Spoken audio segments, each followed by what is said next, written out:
나의 산성 나의 피난처. 야고보서 2장 1절에서 13절까지 말씀 우리 형제님과 자매님이 우리 번갈아 가시면서 우리 교독해 주셨으면 좋겠습니다. 우리 형제님 먼저 읽겠습니다. 시작.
심판은 자비를 베풀지 않는 사람에게는 무자비합니다. 그러나 자비는 심판을 이깁니다. 아멘. 긴 본문이지만 오늘 이 말씀이 하나님께서 우리에게 주시는 말씀이고요. 매주 지금 야고보서 시리즈를 통해서 여러분께 도전드리고 말씀 전하고 있지만 하나님 앞에서 구원받을 수 있는 믿음이 이 성경 안에 아주 잘 기록되어져 있습니다. 이 말씀을 여러분들이 진지하고 무겁게 받아들여 주셔야 돼요. 그 언젠가 2000년 전에 이 말씀은 정말 생명을 걸고 기록되어지고 생명을 걸고 지키기 위해서 애썼던 구절일 것입니다. 그런데 이따가도 말씀드리겠지만 우리의 신앙생활이 편해지고 교회 다니는 것이 큰 문제가 되지 않는 시대가 되면 될수록 이 모든 성경의 구절들이 우리에게 그저 그냥 좋은 글귀로 그냥 이해하고 넘어가는 단어들이 되기 쉬운데, 오늘 제목은 사람을 차별하여 대하는 것은 죄다라는 제목으로 여러분과 말씀을 나누려고 하는데, 정말로 내 안에서 정말로 그 사랑의 차별을 두고 누군가를 품고 또 누군가는 내 마음속에서 배제하는 그것이 얼마나 죄가 되고 그것으로 인해서 나의 구원은 얼마나 멀어지고 있는지에 대해서 잠깐 나누고자 합니다. 오늘의 야고보서로 벌써 6번째 시간이 되었는데요. 첫 번째 시간에서는 구원받는 믿음은 행함이 있는 믿음이라는 말씀을 드렸습니다. 우리의 믿음이라는 것에 어떤 행함이 떨어지지 않는다면 그것은 어찌 보면 믿지 않는 것이고, 행함이 없는 믿음으로는 그저 개념적이고 예수님에 대해서 이해하고 있고 교리를 인정하고 내가 고백한다는 것만으로는, 성경적인 논리로 따지면 그 믿음으로는 아직 우리는 구원받을 수 없다는 것입니다. 성경은 분명하게 믿음으로 말미암아 의에 이르고 믿음으로 말미암아 하나님의 나라에 이른다고 말하지만, 이 성경에서 2000년 전에 기록된 그 믿음이란 단어 속에는 분명히 행함이란 단어가 들어가 있다는 거예요.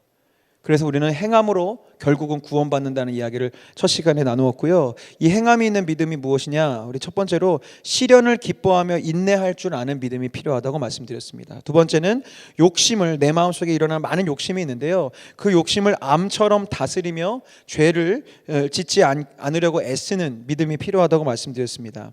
세 번째는 말하기와 화내기는 더디하며 하나님의 말씀을 듣고 읽는 일을 속히 하는 그 믿음을 품어야 한다고 말씀드렸고요. 지난주에는 이웃을 사랑하고 섬길 줄 아는 믿음이 구원에 이르는 믿음이라고 말씀드렸습니다. 오늘은 그 믿음에 대한 5번째 이야기입니다. 사람을 차별하여 사랑하지 않는 믿음. 더 쉽게 말하면 모든 사람을 사랑할 수 있는 믿음이어야 내 믿음은 구원받기에 합당한 믿음이라는 겁니다. 다소 불가능해 보이고 어려운 일처럼 여겨지지만 성경은 지금 그것을 우리에게 요청하고 있습니다. 여러분 아시다시피 사람은 다 죄인이죠. 우리가 복음을 전할 때, 또 여러분이 복음을 듣고 예수님을 영접했을 때 가장 처음 시작되는 우리 복음을 전하는 논리가 있어요. 그것은 무엇이냐면 우리는 죄인이고 하나님으로부터 떨어져 있고 우리가 고아처럼 하나님과의 관계가 단절되었다는 그 이야기들을 여러분들 잘 알고 계실 겁니다. 그리고 여러분은 이제 예수 그리스도를 만나셨기 때문에 또 말씀이라는 기준이 있기 때문에 내가 늘 주님 앞에서 죄인이고 연약한 자고 실수가 많고 넘어지기 쉬운 존재라는 것을 알고 계실 거예요. 그런데 제가 자주는 아니지만 이렇게 믿지 않은 청년들이나 누군가에게 복음을 전할 때 걸림돌이 되는 하나의 시대적인 흐름이 있어요. 그것은 무엇이냐면 요즘 우리 시대는 스스로를 죄인이라고 생각하지 않는다는 겁니다.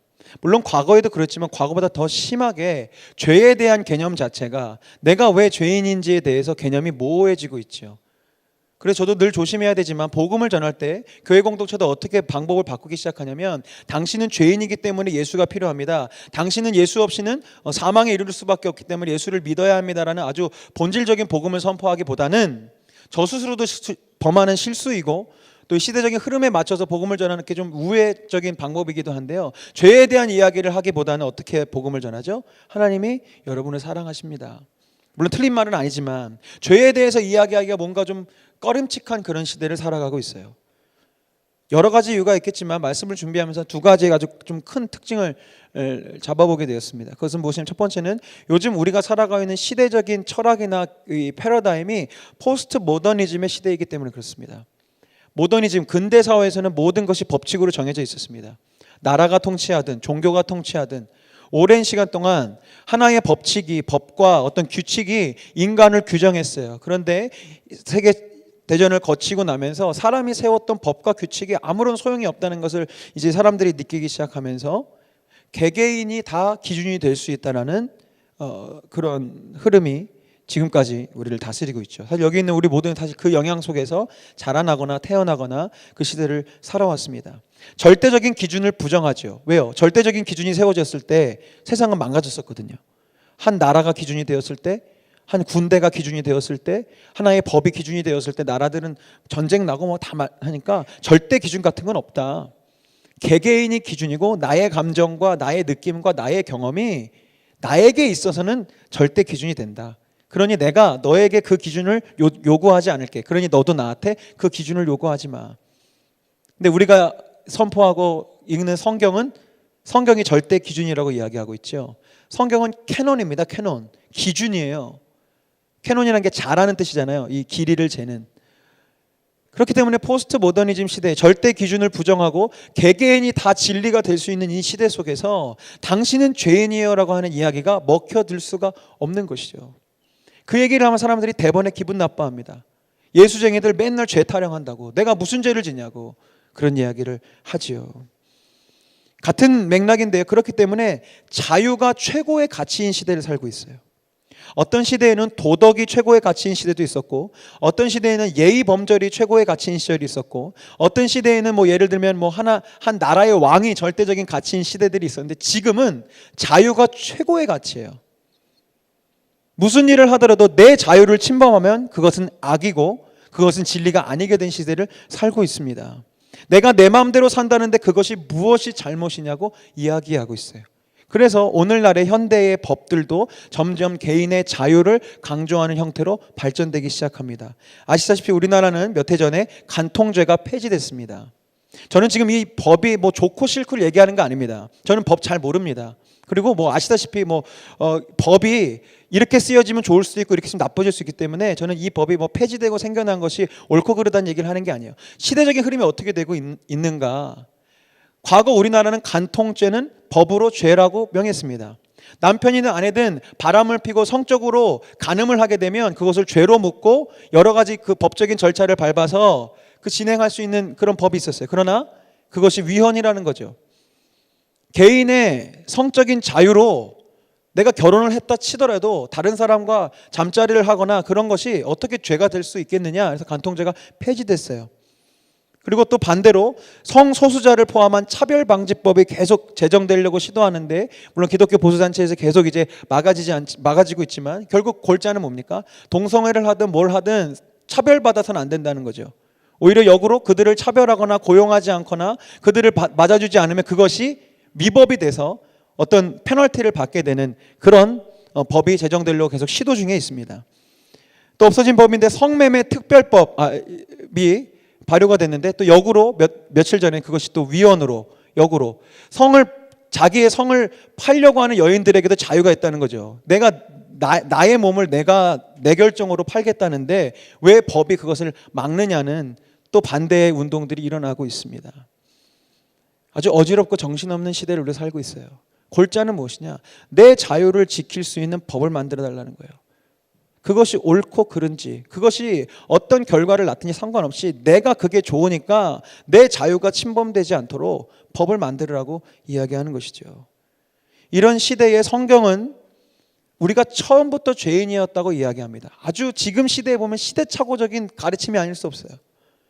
우리 모두는 죄인일 수도 있고 죄인이 아닐 수도 있다라는 그 세상 속에 살고 있는데, 성경은 아주 분명하게 우리가 죄인이라고 이야기하죠. 로마서 3장 23절입니다. 모든 사람이 죄를 범하였음에 하나님의 영광에 이르지 못하다니.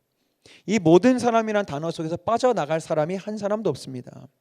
이사야서 53장 6절, 우리는 다 양 같아서 그릇 행하여 각기 제 길로 갔거늘 여호와께서는 우리 모두의 죄악을 그에게 담당시키셨도다. 예수 그리스도의 십자가, 그 어린 양의 보혈 앞에서 나는 죄가 없어요라고 이야기할 수 있는 사람이 없다는 거예요. 여러분들이 이미 잘 아시겠지만, 여러분들이 잘 알고 계셔야 이 시대 속에서 여러분 흔들리지 않을 수 있고요. 무엇이 죄인지를 알아야 여러분들이 노력할 수 있기 때문에 제가 오늘 죄에 대한 이야기를 설교 초반부에 계속 드립니다. 많이 들으셨겠지만 성경적인 죄의 개념은 무엇이냐면 하마르티아라는 단어입니다. 관역에서 벗어나는 거죠. 하마르티아라는 단어는 관역에서 벗어나다라는 뜻인데요, 하나님의 기준에서 벗어나는 모든 것들이 죄가 된다는 거예요. 하나님의 기준은 무엇입니까? 그것은 우리의 형상입니다. 우리를 지으신 하나님의 목적과 계획이 우리를 향한 하나님의 관역이에요. 타겟이에요. 이렇게 살으라고 우리를 지으시고 만드셨는데, 인간은 그 하나님의 형상과 목적에서 벗어나는 방향으로 달려가기 시작하는 거죠. 그러니 그 형상대로 살아가지 않은 그 모든 것들이 다 주님 앞에서 죄가 되는 것입니다. 근데 우리나라에서 이 죄라는 단어는 늘 부정적이고 어려운 이야기가 될 수 있는데요, 여러분, 무언가를 할 때 기준대로 못할 수 있어요. 근데 그 기준이 분명히 여러분들이 돌아올 수 있지 않습니까? 운동을 하더라도요, 어떤 스탠다드의 그 규칙과 교본이 있잖아요. 그대로 하지 못하는 것을 우리는 물론 죄라고 얘기하지 않지만 그것을 칭찬하지 않습니다. 만약에 뭐 헬스장이 됐든 뭐 체육관 관장님이 됐든 누군가가 여러분들이 그 관역에서 벗어나는 모습을 보인다면 혼을 내든지 훈련을 해서 제 궤도로 돌아올 수 있도록 할 것입니다. 죄는요, 물론 굉장히 우리가 진지하게 생각하고 조심하고 싫어해야 될 개념인 중에 하나지만, 또 반대로는 죄를 아주 캐주얼한 것으로 여러분 이해하셔야 돼요. 우리는 하루에도 아주 빈번히 하나님의 기준을 벗어납니다. 하나님이 세우신 그 틀 안에서 벗어난다고요. 근데 그것이 나에게 죄가 되고 그것이 나에게 옳지 않고 그것이 지금 나에게 건강하지 않다는 것을 빨리빨리 깨달아야 제대로 된 궤도로 돌아올 수 있는데, 다시 제가 잔소리처럼 말씀드리지만 벗어나도 괜찮아라고 하는 시대를 우리가 살고 있기 때문에 심지어 교회를 다니고 말씀을 읽고 예배를 드려도요, 하나님의 형상과 하나님의 기준대로 살지 않아도 다 괜찮다고 하는 거예요. 은혜로 구원받고 은혜로 용서받고 우린 이렇게 살아도 다 하늘나라 가고 하나님 나라 이루어간다라고 잘못 가르치고 있는 것이죠. 죄는 무서운 것이지만 또 반대로 죄는 아주 일상적인 것이고, 여러분들이 죄를 정말로 오해 없이 들으세요. 정말로 내 삶의 동반자처럼 좀 이렇게 생각하시면서 자꾸 우리가 죄를 이기면서 돌아오는 과정을 반복해야 돼요. 다시 말씀드리지만 죄라는 것은 하나님의 기준, 하나님의 관역, 하나님의 형상에서부터 벗어나는 것입니다.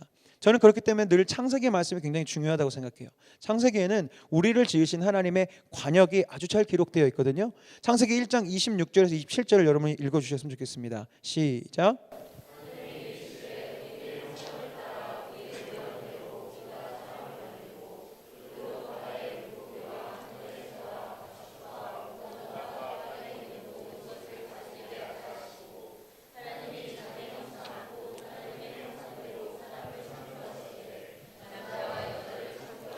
네. 이 구절을 제가 여러분에게 왜 나누게 되었냐면 우리가 하나님의 형상대로 지었다는 걸 잘 알고 계실 거예요. 그런데 지금 어떻게 만들고 계시죠? 하나님이 이르시되 무엇의 형상을 따라요? 우리의 형상을 따라 되어 있습니다. 하나님이 이르시되 우리의 형상을 따라 우리의 모양대로 우리가 사람을 만들자. 이 우리라는 단어는 히브리어로요 1인칭 복수인데요. 저는 히브리어 학자가 아니어서 잘 모르는데 제가 배울 때 그렇게 배웠습니다. 히브리어는요 1인칭 단수가 있고요 1인칭 복수도 두 개가 있는데 둘일 때 쓰는 복수가 있고요 셋 이상일 때 쓰는 복수형이 있대요. 여기서 쓰는 복수형은 당연히 셋 이상의 복수형입니다. 그래서 하나님의 교회에서는 이 구절을 빌미로 하나님이 태초부터 우리였다, 아버지 하나님과 어머니 하나님에서 우리라고 가르치는데 히브리어를 모르셔서 그런 거예요. 아시겠죠?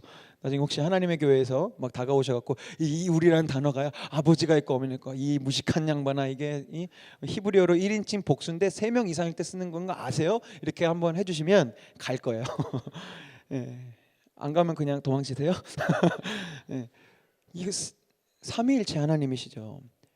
우리 하나님께서 우리를 지으실 때, 사람을 지으실 때 이미 우리 함께 공동체를 이루셔서 함께 머리를 맞대고 함께 동역하시고 함께 즐겁게 사람을 지으셨다고요. 우리의 형상은 처음부터 우리 공동체성을 가지고 있어야 합니다.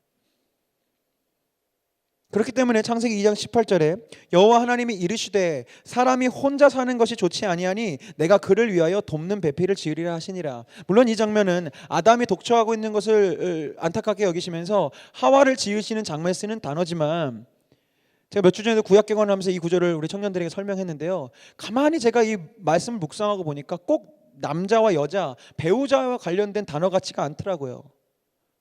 잘 보세요. 하나님이 이르시되 사람이 어떻게 있는 게 좋지 않다고요? 혼자 사는 것이 좋지 않다. 오해하지 마십시오. 지금 애인이 없어서 하나님 날 보기 싫어하시는 그거 아니에요. 사람이 혼자 지내는 거. 왜요? 하나님은 우리를 우리로서 지으셨는데, 물론 이 당시에는 사람이 혼자여서 하나님이 하와를 붙여주셨지만 넓은 관점에서 이 말씀을 보자고요. 하나님이 그렇게 해서 우리 주변에 많은 돕는 배필과 서로가 서로를 도울 수 있도록 공동체를 만드시고 사람을 지으시고 생육하고 번성하게 해서 이렇게 60억 70억의 인구가 되도록 서로 도우면서 살라고 만드셨는데 우리는 어떻게 살고 있어요? 지금 혼자 살고 있어요. 혼자. 나 혼자. 포스트 모더니즘 아까 말씀드렸죠. 결론은 나 혼자예요. 나 혼자가 진리고 나 혼자 살아도 되고 나 혼자만이 법이다. 함께 더불어 사는 거 힘들다. 내가 사랑할 만한 대상은 사랑하지만 나를 불편하고 어렵게 한다면 난 사랑하지 않는다. 나는 혼자 살 거야. 모든 것을 지으시고 심히 좋다고 하셨던 주님에게 보기 좋지 않은 장면이 있었어요. 그것이 바로 혼자 있는 것입니다. 사랑하는 여러분, 이것이 우리의 형상이고 우리의 관역이에요. 서로 돕고 서로 사랑하고 태초부터 우리셨던 하나님의 형상을 본받아서 우리들도 우리 되어서 살아가는 것. 불편하고 어색하고 힘들지만 혼자 사는 것이 아니라 서로가 서로에게 도움을 주면서 서로가 서로를 사랑하면서 사는 것이 우리를 향한 하나님의 목표고 타겟이고 관역이었어요. 그런데 가인이 자기 동생을 죽이는 순간부터 인간은 그 관역에서 벗어나기 시작합니다. 공동체를 깨고요, 우리를 거부하고요, 자기 혼자만의 삶을 위해서 누군가를 다스리고요, 나라를 만들고요, 조직을 만들고요. 말씀드렸다시피 그 조직과 법과 그 모든 것들이 세상을 점점 더 엉망진창으로 만들어 가는 것이죠. 인간은 죄인입니다. 인간이 얼마나 큰 죄인인지 여러분들 아셔야 돼요. 다른 것이 죄가 아니에요. 하나님 우리를 사랑하라고 부르셨는데, 하나되라고 부르셨는데, 사랑과 하나됨을 넘어서서 네 편과 내 편을 나누고 내 거와 네 거를 자꾸 나누고자 하는 그 마음이 우리 안에 시작된 죄라는 겁니다. 저는 만나는 주된 그 삶의 대상들이 저희 가족이어가지고요, 아이들 이야기를 제가 참 많이 하잖아요. 근데 아이들을 통해서 참 많은 것들을, 영적인 것을 묵상하기 때문에 죄송하지만 여러분에게 저희 아이들의 얘기를 자꾸 하게 돼요. 근데 조금 더 크면 이제 못합니다. 쟤네들이 삶의 사생활이 있기 때문에. 근데 아직은 초등학교를 들어가기 전이라 얘기하는데요, 저희 막내딸을 이렇게 보면요, 얼마나 소유욕이 강한지 몰라요.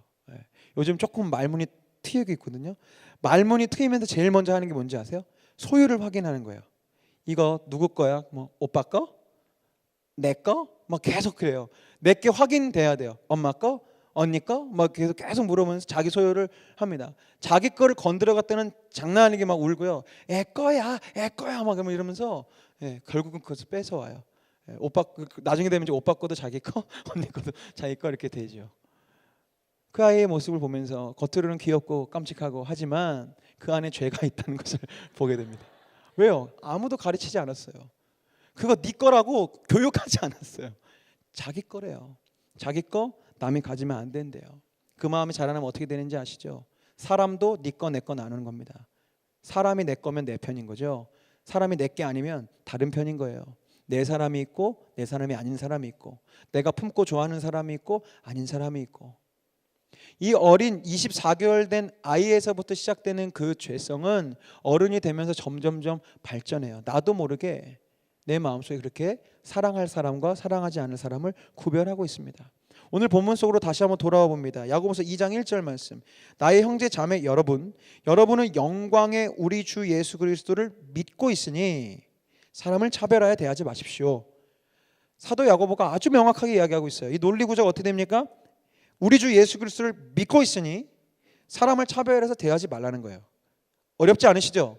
너네 예수님 믿고 있지? 그러면 사람 차별 대우하지 마. 너 예수님 사랑하고 예수님 찬양하고 있지? 그럼 사람 차별하면서 사랑하지 마. 이렇게 분명하게 이야기하고 있는 겁니다. 여러분들 대답 안 하셔도 좋습니다. 스스로에게 대답하세요. 여러분 예수님 믿으십니까?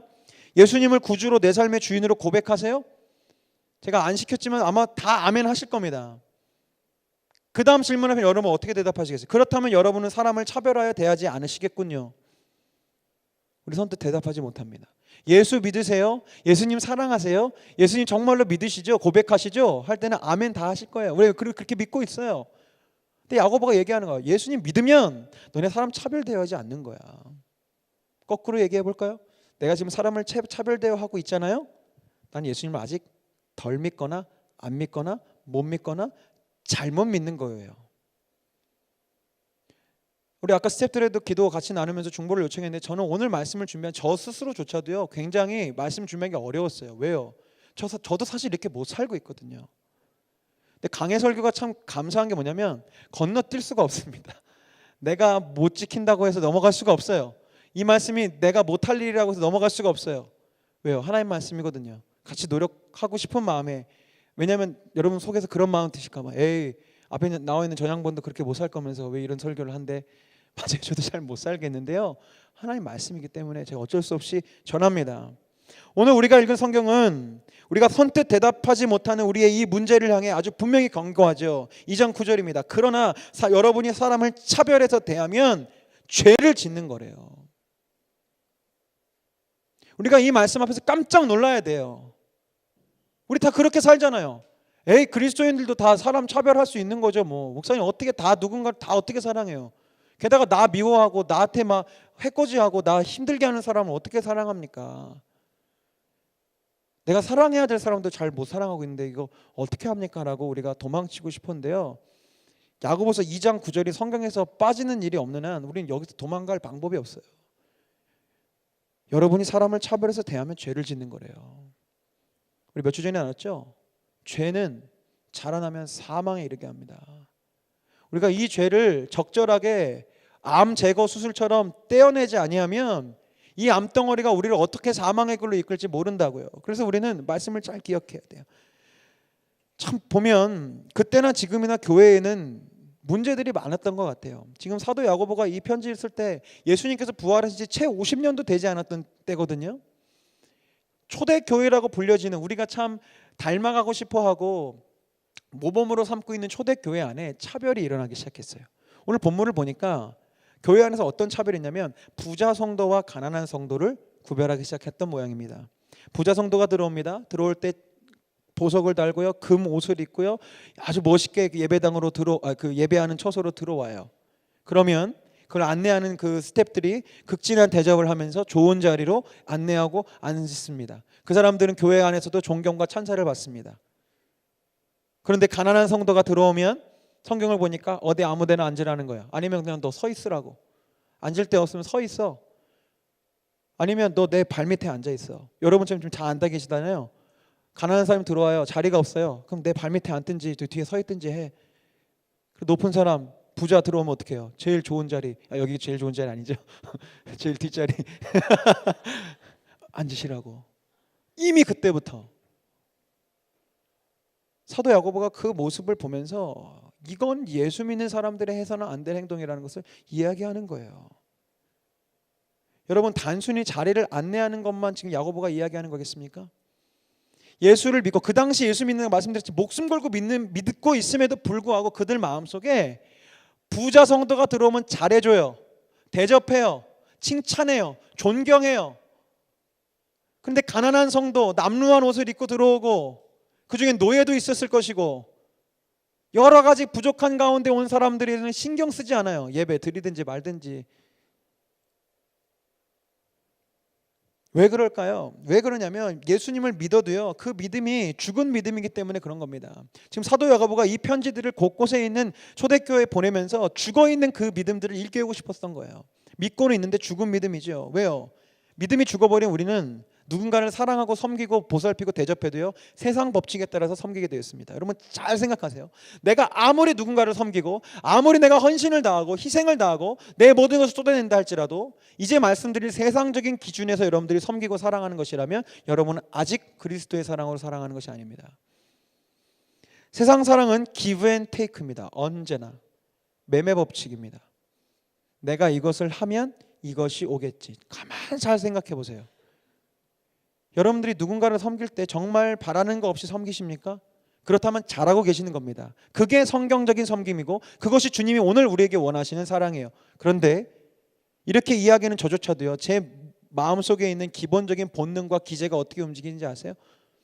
내가 이렇게 섬기면 이 사람으로부터 무언가, 돈이 꼭 아니어도 좋은 것이 흘러올 것 같으면, 그것이 정말 뭐 칭찬이든 인정이든 무형의 것이다 할지라도 내가 이렇게 섬기면 뭔가 좋은 피드백이 올 것 같으면 기꺼이 섬기죠. 근데 섬기는데도 욕이 와요.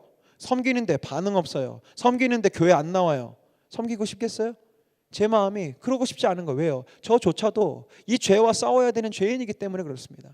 왜 그 당시에 이 예수를 그렇게 목숨 걸고 믿는 사람들이 부자 성도들한테는 잘했을까요? 그들에게도 본성이 있고 죄성이 있었던 거죠. 왜요? 부자들은요, 잘해주면 올 게 있잖아요. 기대가 되잖아요.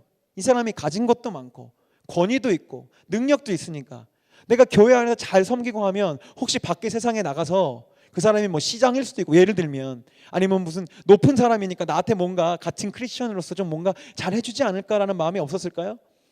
있었으니까 그렇게 잘 안내하고 사랑하고 섬겼던 거예요. give and take죠. 내가 이렇게 섬기니 좋은 것이 올 거야. 근데 지난주도 말씀드렸지만 가난한 자 약자들은 왜 아무렇게나 대하죠? 그들은 섬겨도요, 받을 게 없어요. 가난한 남루한 거지 구걸하고 있는 성도가 왔는데 잘해줄 이유가 없다고요. 그 사람한테 내가 받을 게 없거든요. 그러니까 아무 데나 앉으세요, 이렇게 하는 거죠. give and take의 마음이 작동합니다. 그러나 성경적인 사랑은, 하나님의 사랑은 그냥 주는 거예요. just give. 한 선교단체는 이것을 flowing이라는 단어를 쓰죠. 흘려보내는 거예요, 하나님 사랑은. 아마 예전에 제가 설명드린 적이 있습니다. 하나님의 사랑은 언제나 흘러가는 거예요. 줬는데 받는 게 아닙니다. 그 모범을 누가 보이셨어요? 예수님이 보이셨어요. 여러분들이 예수님께 사랑 다시 돌려드린 적 있으세요? 아니, 실질적으로 없잖아요. 왜? 우리는 만나지도 못하는데. 예수님은 이미 그 십자가에서 우리를 향한 모든 사랑과 아낌없는 주님의 은혜를 흘려보내시고 부활하시고 내 안에 임하셔서 그 사랑을 끊임없이 흘려보내고 계시다고요. 근데 그 사랑을 단 한 번도 주님은 우리에게 다시 돌려달라고 말씀하신 적 없어요. 예수님의 세족사건, 지난주 말씀드린 세족사건이 대표적인 그것의 모형이에요. 예수님이 제자들의 발을 씻긴다면, 만약에 give and take였으면, 내가 너희들의 발을 씻겼으니 잠시 후 십자가 달릴 때 배신하지 말아라. 내가 너희들의 발을 씻겼으니 너네 때가 되면 너희들 나를 위해서 목숨을 바쳐라. 거래하지 않으셨어요. 내가 너희들의 발을 씻겼으니 너희도 이같이 너희 서로의 발을 씻겨줘라. 나는 너한테 흘려보냈으니까 너는 다른 사람한테 흘려보내줘. 이렇게 요청하시는 거죠. 이것이 성경적인 사랑이에요. 여러분, 이것을 잘 기억하고 있어야 돼요. 그래서 오늘 여러분과 이 많은 찬양, 하나님의 사랑에 대한 찬양을 왜 지난주에 이어서 계속 고백하고 찬양하고 있는가? 내 안에 하나님의 사랑이 흘러가고 있고 주님이 나를 지금도 여전히 사랑하시고 놀라운 평강과 기쁨으로 날 채우신다라는 그 믿음과 확신과 기쁨이 없으면 우리는 아무리 배우고 아무리 노력해도 누군가에게 사랑을 흘려보낼 용기가 없어요. 왜요? 손해보는 것 같거든요. 죽을 것 같거든요. 내가 내 거 주면, 내 돈 주면, 내 시간 주면 나는 망할 것 같거든요. 그러니까 못 주는 거예요. 줘서 받을 수 있는 사람한테만 주는 거예요. 여러분 기억하세요. 하나님의 사랑이 나에게 임하면 그 사랑을 주는 겁니다. 근데 아시죠? 내가 자꾸 줘요. 자꾸 다른 사람이 줘요. 누가 더 주실까요? 하나님 더 주세요. 이건 명백한 하나님 법칙입니다. 이 맛을 여러분들이 보셔야 기꺼이 흘려보낼 수 있어요. 그 레디컬이라는 책이 몇 해 전에 베스트셀러가 되었습니다. 데이비드 플랫 목사님이 쓰신 책인데 그 책 중에 아주 인상적인 부분이 있습니다. 우리 크리스천들에게 영적인 사각지대가 있다는 거예요. 영적인 사각지대. 150년 전, 200년 전의 영적 사각지대는 노예제도였답니다. 무슨 말이냐면 그 당시 예수를 잘 믿고 예수를 정말로 고백하는 사람들임에도 불구하고 그들은 노예를 부린다는 게 하나님의 말씀에 저촉된다는 것을 정말 모르고 있었다는 거예요. 무섭죠? 목사님들도 흑인 노예를 두고 백인 성도들은 다 하나같이 흑인 노예들을 두고 유명한 장면이잖아요. 흑인들이 집에서 엄청 맞고 매맞고 하다가 주일이 되면 주인을 모시고 뭐 말을 태우든 마차를 태우든 교회에 와요. 그러면 흑인들은 교회 못 들어갑니다. 밖에 서서 예배드리는 모습을 보는 거예요. 그러면서 하나님이 이해할 수 없는 하나님인 거죠. 저렇게 하나님을 찬양하고 좋아한다는 사람이 왜 나를 이렇게 때리고 할까? 근데 영적 사각지대예요. 잘못인 줄 모르고 있는 거예요. 왜요? 인식 속에서 노예는 사람이 아니고 짐승처럼 부릴 수 있다고 생각했어요. 근데 그 당시에 그런 얼마나 강력했는지 제가 전해 들은 건데 제 멘토 목사님이 한 1990년 초반에 미국에 잠깐 유학을 가신 적이 있었대요. 그런데 그 학교 그 신학교 앞에서 이렇게 흑인이 길을 건너가다가 차에 치인 거예요. 근데 이 백인 신학생이 별로 대수롭지 않게 그냥 지나가더래요. 그래서 가서 물어봤대요. 사람이 치였는데 가서 도와주거나 해야 되지 않겠냐고. 근데 그때 저는 이제 전해 들은 거니까 그때 그 백인 신학생이 우리 멘토 목사님한테 그렇게 얘기했대요. 아 괜찮다고. 흑인에게는 영이 없기 때문에 아무 문제가 없다고. 한 30년 전에 물론 극단적인 그런 생각일 수 있겠지만 흑인에게는 영이 없다라고 생각하는 신학생들도 있었는데 하물며 150년 전, 200년 전에는 더 당연했겠죠. 흑인들은 영이 없어. 흑인들은 그냥 사람이지만 영이 없는 존재야. 개나 소나 다름이 없어라고 생각했던 모양이겠죠. 그러니까 노예를 그렇게 부리고 또 죄책감이 없었는데 문제는 이제 많은 시대를 거쳐서 노예는 해방되고 더 이상 이제 미국 사회에서는 노예라는 개념은 없어졌지만 우리 데이비드 플랫 목사님이 하시는 게 뭐냐면 오늘날 현대 21세기에 여전히 영적인 사각지대가 있는데 그것은 바로 굶주리고 어려운 자들에 대해서 크리스천들이 아예 무지하거나 외면하거나 그런 사람들을 도와줘야 된다고 생각조차 하지 않고 산다는 것이 오늘날의 영적 사각지대라는 거예요. 네, 여러분 이 부분에 대해서 영적 사각지대를 넓힐 필요가 있습니다. 단순히 저는 예수 믿는 분들이 가난하고 소외된 자들을 챙기지 않는 것이 죄가 된다는 것만 말씀드리고 싶지 않아요. 우리는요 내가 사랑하는 사람과 사랑하지 않아도 될 사람을 구별하고 차별하고서도 죄라는 것을 깨닫지 못하는 것도 또 하나의 영적인 사각지대라고 생각합니다. 오늘 말씀을 듣기 전에 여러분들 한번 고민해 보셨어요? 내가 사랑해야 될 사람에 대해서는 생각하시죠. 부모님 누군가 사랑해야지, 내가 섬겨야지, 교회에 누군가 섬기고 사랑해야지. 근데 그 생각조차 하지 않는 영적 사각지대에 들어있는 사람들이 있을 거예요. 이 사람을 사랑하는 것 저는 생각조차 못했거든요 라는 그 사각지대 속에 들어있는 사람들, 150년 전, 200년 전에 거기는 흑인이 들어가 있었고요. 오늘날 데이비드 플랫 목사님 말씀에는 가난하고 소외된 사람들이 들어가 있는데, 저는 비단 단지 여러분들에게서 가난하고 소외된 사람들 말고도 여러분의 삶에서 내가 사랑하지 않아도 아무 문제 없는 사람들로 구분해 놓은 사람들이 있을 거란 말이죠. 지금 오늘 성경은 그것이 죄가 된다고 계속 이야기하고 있는 것입니다. 여러분, 바리새인과 그리스도인의 차이가 뭔지 아세요? 바리새인은요, 바리새인이 들 때 세 가지 규칙을 지킵니다. 자막이 혹시 준비됐나요? 첫 번째, 회원이 아닌 사람과는 식사하지 않고요, 회원이 아닌 제사장에겐 11조 내지 않고요, 일주일에 2번씩 금식합니다. 엄청난 거룩과 열심을 가지고 있지요. 이미 첫 번째 규칙에서부터 대단합니다. 바리새인들이 아닌 사람하고는 밥을 먹지 않아요. 바리새인의 가장 큰 특징은 구별됨입니다. 이 바리새의 이 페리시라는 단어는 구별되다, 떨어지다라는 뜻을 갖고 있대요. 바리새인들은요, 스스로에 대한 영성과 스스로가 하나님의 백성임을 어떻게 표현했냐면, 나는 너희 죄인들하고는 달라. 우리는 말씀대로 살고 기도하며 살고 주님의 율법을 지키기 위해 애쓰는 존재들이기 때문에 그렇지 아니하는 너희들과는 달라. 이미 삶 자체, 존재 자체가 차별과 구별이에요.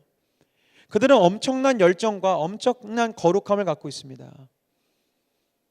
그럼에도 불구하고 예수님은 단 한 번도 바리새인들을 칭찬하신 적이 없죠. 왜 그랬을까요? 그들에게는 사랑이 없었어요.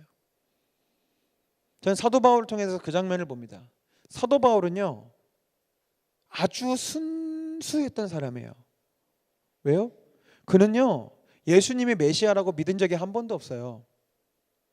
그러니까 적어도 그에게 있어서는요, 하나님을 사랑하고 하나님의 나라를 위해서 정말로 애쓸 수 있는 방법이 무엇이었냐면, 이단을 처단하고 예수를 믿는 사람을 잡아서 옥에 가두고 죽이는 것이 하나님을 향한 자기의 최고의 헌신과 희생과 노력이라고 생각했어요.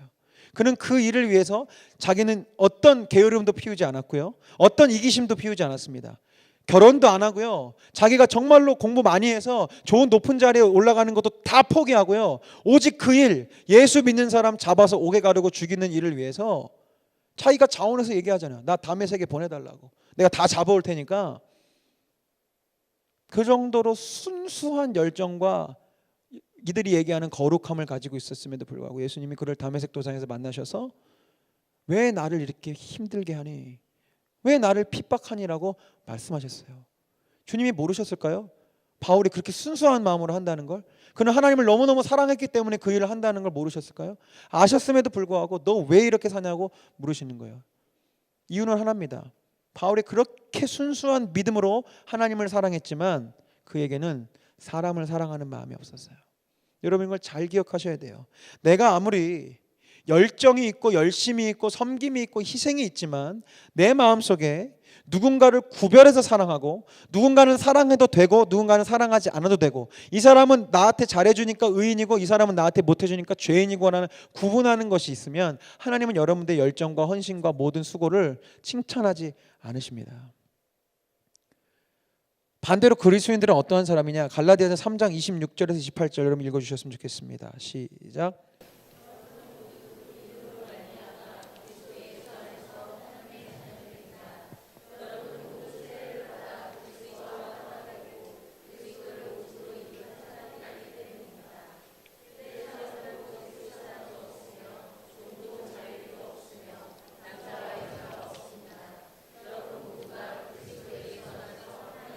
마지막 28절 계속 띄워주세요. 이 얘기를 누가 하고 있냐면 사도 바울이 하고 있는 겁니다.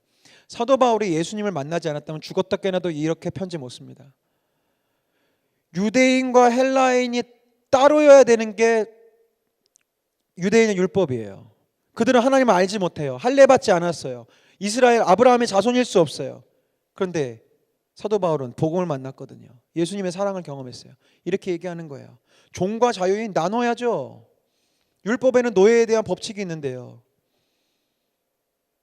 남자와 여자 잘 아시잖아요. 물론 유대의 율법, 우리 그 모세오경에는 여성의 인권들을 다루는 율법들도 물론 있지만 그 시대의 눈으로 보면 얼마나, 오늘날에 비해 보면 남녀 평등이 안 맞는 법들이 얼마나 많이 있습니까? 그런데 지금 사도 바울은 자기가 배워왔고 뼛속까지 있었던 율법과 정반대 이야기를 하고 있는 거예요. 그리스도 안에서 유대인과 헬라인 하나고 종과 주인은 하나고 남자와 여자는 하나다. 차별이 없다. 우리는 다 동일한 하나님의 백성이다라고 이야기하는 것이죠. 여러분, 이것이 하나님께서 태초에 우리를 창조하시고 우리를 서로 돕는 존재를 만드신 하나님의 목적입니다. 이것이 이루어져가는 나라가 하나님의 나라예요. 마지막으로 한 가지 말씀드리고 말씀 마무리할 텐데요. 여러분, 이 하나님의 나라를 이루어가기 위해 사도 바울은 하나님의 전신갑주를 입으라고 이야기합니다. 많은 요소들이 있지만 그 중에 의의 흉배, 정의의 가슴막이가 있어요. 여러분들의 가슴이 하나님의 정의로 가득 차야 된다는 겁니다. 이 정의라는 뜻은 디카이오시네라는 단어인데요, 하나님이 기뻐 받으실 만한 조건과 모습이 정의예요. 성경이 말하는 의는 단순히 바르고 착한 게 아닙니다. 성경이 말하는 정의는 하나님이 기뻐하실 만한 모습이 내 가슴 속에서부터 시작되는 것이 정의라는 거예요. 예레미야 9장 24절에 오직 자랑하고 싶은 사람은 이것을 자랑하여라. 나를 아는 것과 나 주가 긍휼과 공평과 공의를 세상에 실현하는 하나님인 것과 내가 이런 일 하기를 좋아한다는 것을 깨달아 알만한 지혜를 가지게 되었음을 자랑하여라. 나 주의 말이다. 하나님이 기뻐하시는 정의는 무엇이냐면 긍휼과 공평과 공의를 실천하는 거예요. 제가 몇 해 전에 이것을 나비에서 한 번 더 말씀드린 적이 있는데 다시 한번 여러분들에게 알려드리겠습니다. 긍휼은 히브리어로 헤세드입니다. 인자함과 사랑과 긍휼이죠. 거저주는 마음입니다. 하나님이 보여주신 사랑이에요. 이 자리도 있긴 한데 한 자매님이 구약기관을 하다가 저한테 질문을 주셨어요. 왜 하나님은 가인에게도 이렇게 잘해주시고 이렇게 범죄한 그런 사람들에게 이런 축복의 멘트를 하시냐고. 제가 가만히 그 질문을 받고 고민하다가 생각난 건 딱 하나였어요. 하나님은 우리를 그만큼 사랑하시는 거예요. 아담과 하와가 범죄했지만 죽이지 않으시고 가죽옷을 지어 입히시는 겁니다. 가인이 인류 최초로 살인을 벌였지만 가인이 벌벌 떨잖아요. 하나님, 나 이렇게 되면 이제 사람들이 다 나를 죽일 텐데 내가 너를 지킨다는 거예요. 내가 너를 보호하는 표를 네 이마에 새겨줄 테니까, 내가 너 지켜줄 테니까 걱정하지 말라고. 왜요? 하나님 헤세드예요. 하나님 거래하시지 않아요. 하나님께 부르짖는 사람에게 하나님은 사랑을 베푸십니다. 그것을 우리도 하라고 요청하시는 거예요. 공평은 미슈파트라는 단어인데요, 이것은 공의, 공평, 공정한 판결 이렇게 되는데요, 말하자면 공평한 분배와 공평한 대우입니다. 사회적인 정의를 이루어가는 거예요. 여러분의 삶을 통해서 공평이 이루어져 가는 거예요. 아까도 말씀드렸다시피 여러분의 삶을 통해서 가난한 자와 정말로 약한 자들이 하나님의 도우심을 얻을 수 있어야 그것이 미슈파트를 이루어가는 여러분들의 삶이 되는 겁니다. 마지막 공이라는 단어는 째다카라는 단어인데요, 이것은 개인적인 도덕과 의를 의미합니다. 우리 예배팀 다 나와주시기 바랍니다. 말씀을 마무리하겠습니다. 행함이 있는 믿음은 주님이 기뻐하시는 일을 하는 믿음이라고 말씀드렸습니다. 주님은 우리의 삶에서 헤세드, 미슈파트, 째다카, 긍휼과 공평과 공의가 이루어지는 삶을 기대하고 계세요. 여러분, 이 모든 하나님의 기쁨을 유발시키는 요소들은 다 사람과 관련된 일들입니다. 그렇죠? 헤세드, 우리가 하나님한테 무슨 인자함을 베풀어요? 말도 안 되잖아요. 이것은 사람을 향해 인자함을 베풀어하는 거예요. 내가 너희를 거저 사랑했으니 또 죄짓고 또 죄짓고 또 죄지어도 내가 너희를 용서하고 있으니 너도 누군가를 용서하고 너도 누군가에게 네 것을 흘려보내주라고. 하나님의 나라, 하나님의 정의, 이 사회적인 공평과 정의가 이루어가는 일들을 내가 네 손에 맡겼으니 제발 세상 사람들은 가난하고 헐벗은 사람 안 챙겨줘. 왠지 아시잖아요. 기브 앤 테이크가 안 되는 사람들은 안 챙긴다고요. 누가 챙겨야 돼요? 하나님을 아는 우리가 챙겨야 돼요. 그리스도가 내 안에 주인된 우리가 그들을 챙기고 돕고 섬기고 그들의 발을 씻겨줘야 돼요. 내가 받을 게 아무것도 없어도. 하나님 우리에게 그것을 요청하고 계신 겁니다. 이 땅의 정의와 사랑 누가 세웁니까? 바로 그리스도인들이 세우는 거예요. 예수를 주인 삼은 우리들이 세우는 거예요. 여러분, 물론 하나님은 이 정치라는 도구를 통해서도 역사하실 수 있겠지만 아무리 봐도요, 정치를 통해서 이 세상이 정의롭고 평화롭게 되는 것보다 우리가 움직이는 게 나을 것 같아요. 소망이 별로 없어요. 공권력, 소망이 별로 없어요. 제가 며칠 동안 참 재밌게 본 드라마가 있었는데요, 그 드라마가 이렇게 시간을 넘나든 드라마였거든요. 그 과거에 있는 경찰이 현재에 있는 경찰한테 그러더라고요. 20년 뒤는 돈 없고 백 없어도 경찰들이 잘 지켜주고 정의로운 사회가 됐죠? 물어보는데 이 현재에 있는 경찰이 대답을 못합니다. 바뀐 게 없어요. 돈 없고 백 없으면 죄인이 되고, 돈이 있고 백이 있고 방법을 쓰면 죄 있는 사람도 무죄가 되는 시대는 30년 전이나 지금 아니 수천 년 전이나 지금이나 동일해요. 그런 공권력으로는 사회의 정의가 세워지지 않아요. 말씀을 준비하다 생각났어요. 여러분, 예수님을 호산나 다윗의 자손이여 외쳤던 사람들이 어떤 메시아를 기대하는 줄 아세요? 정치적인 메시아를 꿈꿨어요. 예수가 왕이 되면 이 나라의 정치와 구조가 다 바뀌겠지. 또 그들은 공권력을 다스릴 수 있는 군사적 메시아를 갈망했어요. 그가 오면 로마 정부를 뒤집고 우리 이스라엘을 해방시켜서 독립된 나라로 만들어주겠지. 근데 예수님 그렇게 하지 않으셨어요. 정치와 공권력의 방법이었다면 주님은 그렇게 일하셨을 거예요. 그러나 주님은 묵묵히 우리 모두를 위한 헤세드와 미슈파트와 ጼ다카를 이루시기 위해서 묵묵히 십자가를 지셨습니다. 사랑하는 여러분, 정의를 지키는 나 한 사람을 통해 아직 세상은 안 바뀔지 몰라도요, 누군가의 인생은 바뀔 수 있습니다. 돌려받을 것을 생각하지 않고 흘려보내는 나 한 사람을 통해 세상은 당장 안 바뀔지 몰라도 누군가 한 사람의 인생은 바뀔 수 있어요. 그걸 기억해 주세요. 내가 이렇게 한다고 세상이 바뀌겠어? 내가 이렇게 한다고 내 직장이 바뀌겠어? 맞아요, 안 바뀌어요. 그러나 여러분들의 그 작은 정의와 희생과 섬김을 통해, 돌려받을 것을 생각하지 아니하고 묵묵히 섬기는 그 섬김을 통해 누군가의 인생은 조금씩 변할 거라고요. 그렇게 하나님의 나라는 확장되는 거예요. 우리 결단하며 찬양하기 전에 마지막으로 하나님의 말씀 제가 읽어드리겠습니다. 가슴에 새기세요. 이렇게 읽으니까 이 말씀이 그 말씀이더라고요. 마태복음 25장 31절에서 46절 말씀입니다. 인자가 자기 영광으로 모든 천사와 함께 올 때에 자기의 영광의 보좌에 앉으리니 모든 민족을 그 앞에 모르고 각각 구분하기를 목자가 양과 염소를 구분하는 것 같이 하여 양은 그 오른편에 염소는 왼편에 두리라. 그때에 임금이 그 오른편에 있는 자들에게 이르시되 내 아버지께 복받을 자들이여 나와 창세로부터 너희를 위하여 예비된 나라를 상속받으라. 내가 줄일 때에 너희가 먹을 것을 주었고 목마를 때에 마시게 하였고 나그네 되었을 때에 영접하였고 헐벗었을 때에 옷을 입혔고 병들었을 때에 돌보았고 옥에 갇혔을 때에 와서 보았느니라. 이에 의인들이 대답하여 이르되 주여 우리가 어느 때에 주께서 줄이시는 것을 보고 음식을 대접하였으며 목마르신 것을 보고 마시게 하였나이까? 어느 때에 나그네 되신 것을 보고 영접하였으며 헐벗으신 것을 보고 옷 입혔나이까? 어느 때에 병드신 것이나 옥에 갇힌 것을 보고 가서 배웠나이까? 하리니 임금이 대답하여 이르시되 내가 진실로 너에게 이르노니 너희가 여기 내 형제 중에 지극히 작은 자 하나에게 한 것이 곧 내게 한 것이니라 하시고, 또 왼편에 있는 자들에게 이르시되 저주를 받은 자들아 나를 떠나 마귀와 그 사자들을 위하여 예비된 영원한 불에 들어가라.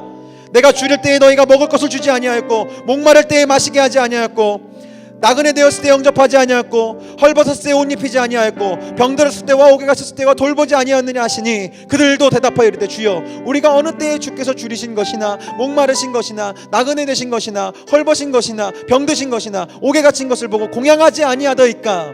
이에 임금이 대답하여 이르시되 내가 진실로 너에게 이르노니 이 지극히 작은 자 하나에게 하지 아니한 것이 곧 내게 하지 아니한 것이니라 하시니라. 그들은 영벌에 의인들은 영생에 들어가리라. 사랑하는 여러분, 우리는 그동안 아무나 영생에 들어가는 줄 알고 살고 있었어요. 나 예수 믿어요 하면서도 내 마음속에 사랑을 구분짓고 너는 사랑할 만한 사람, 너는 사랑 안 해도 되는 사람, 난 너를 섬길 수 있어, 난 섬기지 않아, 넌 도와줘도 돼, 넌 도와줄 필요 없어. 그렇게 구분짓고 있는 우리는요, 글쎄요, 저는 우리 모두 다 구원받았으면 좋겠어요. 근데 죄송한데 예수님은 지금 그렇게 얘기 안 하시는 거예요. 지금 너 여기 있는 지극히 작은 자 한 사람 거들떠보지도 않았지. 그들이 너한테 도와달라고 손 내밀었을 때 넌 보지도 못했잖아. 넌 영벌에 들어갈 거야.